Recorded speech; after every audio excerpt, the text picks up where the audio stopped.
அன்பான இனிய மாணவ செல்வங்களுக்கு வணக்கம். இன்றைய நீதிக்கதை சிறுவனின் செயல். அரசர் ஒருவருக்கு திடீரென்று தனது பட்டத்து யானை எவ்வளவு எடை இருக்கும் என்று அறிந்து கொள்ளும் ஆவல் ஏற்பட்டது. அந்த காலத்தில் எடை மேடைகள் எல்லாம் இல்லை. யானையின் எடையை அளந்து பார்க்கக்கூடிய பெரிய தராசுகளும் இல்லை. எனவே அமைச்சர் பெருமக்கள் அனைவரும் யானையின் எடையை எவ்வாறு அறிவது என்று குழம்பினார். அப்போது ஒரு அமைச்சரின் மகனான ஒரு சிறுவன், நான் இதன் எடையை சரியாக கணித்து சொல்கிறேன் என்று கூறினான். அதை கேட்ட அனைவரும் சிரித்தனர். ஆனால் அரசர் அவனுக்கு ஒரு வாய்ப்பை கொடுத்து பார்க்கலாம் என்று விரும்பி சம்மதித்தார். அந்த சிறுவன் அந்த யானையை நதிக்கரைக்கு அழைத்துச் சென்றான்.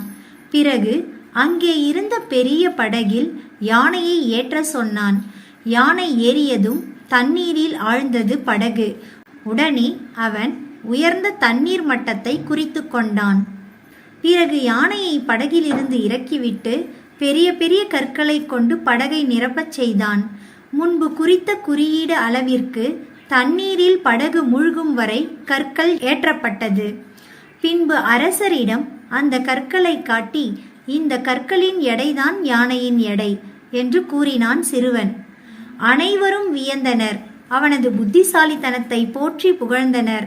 எல்லோரும் யானையின் எடையை ஒட்டுமொத்த உருவமாகத்தான் பார்த்தனர்.